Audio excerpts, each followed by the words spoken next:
I've known Eric for many years, and we've been, in addition to good friends, colleagues, comrades in this movement.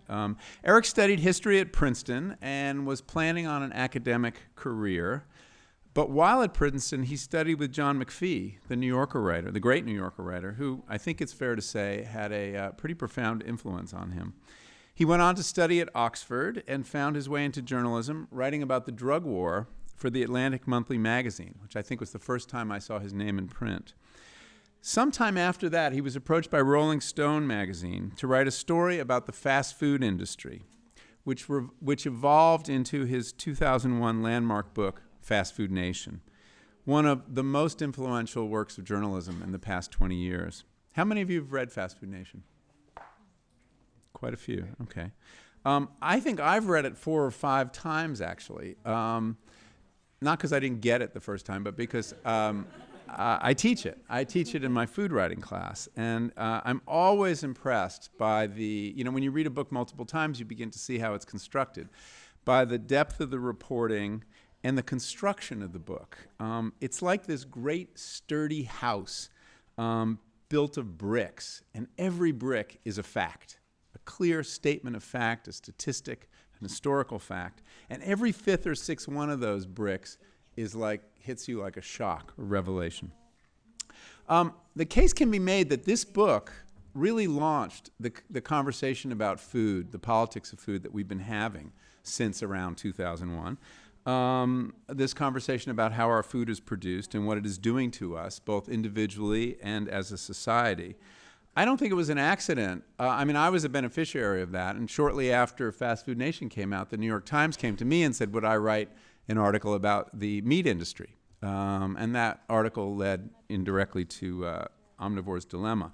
Suddenly, there was a market for journalism about food and about how food was produced. But Eric's book is about a lot more than food, as he will be the first to tell you. His real subject is social justice. I've never asked him this, but I can imagine he identifies closely with Upton Sinclair, the author of The Jungle, which is an amazing book. And Sinclair thought he was writing a book about social justice, about corporations and their exploitation of the working poor. And in that case, and about large corporations that just happen to be meat packers. The book did incite outrage, not about the fate of the workers, but about food safety and the fate of readers disgusted by what they were learning about how their food was produced. And Sinclair said, and this is what I think Eric probably can identify with, I aimed at America's heart and I hit its stomach. Something similar happened to Eric. But he's been working very hard to shift the focus of his audience and the food movement to the social justice issues that are tied to food. And that's what he's going to talk about tonight. He's worked very closely with the Coalition of Immokalee Workers, which is one of the most successful labor movements of our time, which few of us would be aware of, if not for Eric's writing and speaking and film producing. Eric's also worked on these issues in other media as a producer and screenwriter on the film of Fast Food Nation, which was directed by Richard Linklater, and as a producer on the documentary Food, Inc., which was nominated for an Academy Award, and most recently on the movie Food Chains, which you may not have heard about, but I commend to you as a terrific documentary about labor in the food system. And it's about the Coalition of Immokalee Workers. Since Fast Food Nation, he's published Reefer Madness, a portrait of the underground economy in America, and most recently, Command and Control, a terrifying look at our nuclear weapons complex that was a finalist for the Pulitzer Prize in History last year. As for what he's working on now, well, you'll have a chance to ask him yourself. And Eric's going to speak for a little while and bring up then some very special guests. So please join me in welcoming Eric Schlosser.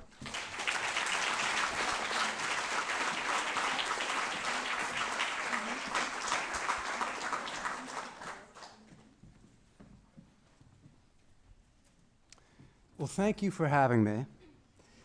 And one of the great things about withdrawing in large part from the food movement is that Michael Pollan and I agree on 99.9% of things. And he is an incredibly eloquent and powerful spokesperson for this movement. And Michael, those were very nice things that you just said. I wonder now, how many of you were forced to read Fast Food Nation? That's a pretty high percentage. And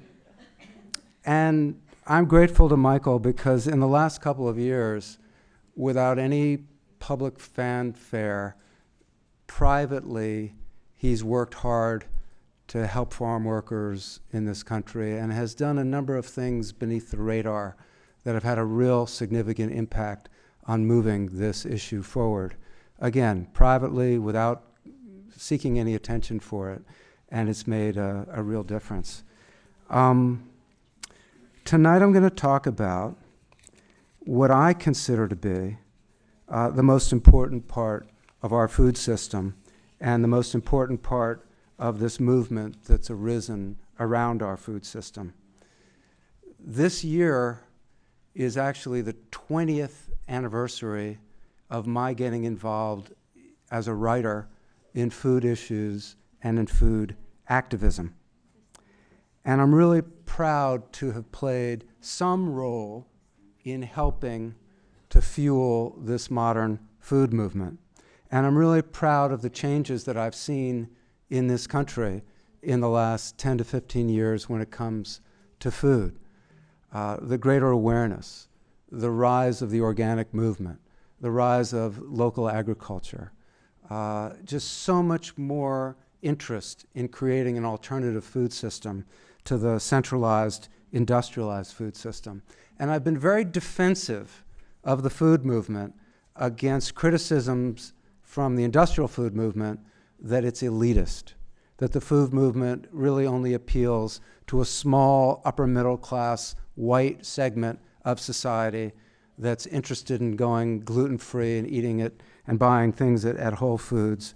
And my argument in defense of the food movement is that all powerful social movements have to begin somewhere. And when you look at the history of the abolition movement to get rid of slavery, or the women's rights movement, or the environmental movement, it often begins among the educated and the upper middle class. So that, to me, is not a fair criticism of today's American food movement. But I have to say there are aspects of the food movement today that do trouble me. And one of the things that troubles me the most is how hard it's been for 20 years now to get people interested in and active on the issue I care most about that pertains to food, which is how do we help the people who feed us, the hands that feed us, the workers in this system. So, how did I get involved in food issues 20 years ago? Well, 20 years ago, there was a Republican governor of California who wanted to be president of the United States. And he thought the best way to become president of the United States would be to demonize and scapegoat the poorest, most vulnerable people in the state of California. He tried to create a movement demonizing undocumented immigrants in California. And his name was Pete Wilson, and he got a lot of attention. And his argument was that undocumented immigrants in California were parasites on the state's economy. They were welfare cheats. They were coming here to have babies and live off of taxpayers.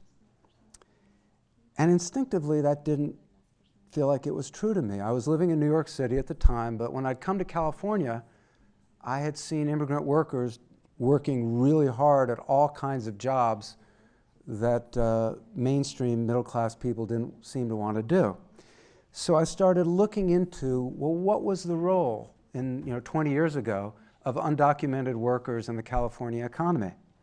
And one of the things I found was that the number of migrant farm workers was soaring in California, that the great majority of migrant farm workers were undocumented, and that the agriculture that they were propping up was one of the most important sectors of the California economy.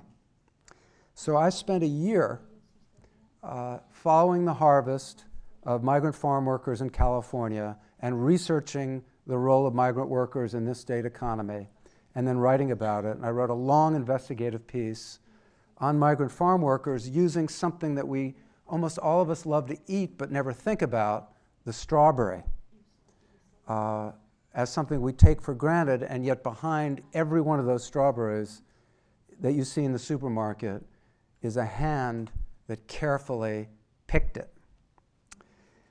What did I see? I saw poverty on a scale that was almost unbelievable in late 20th century America.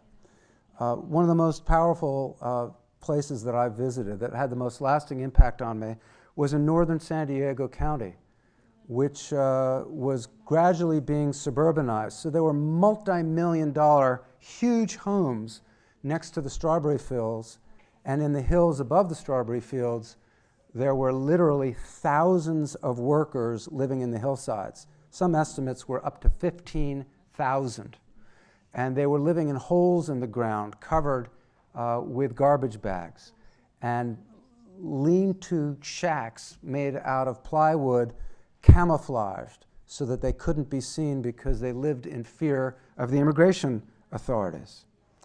And it was amazing to me that these workers who were working 10, 12 hours a day at one of the most difficult jobs imaginable were being demonized by this politician for political power.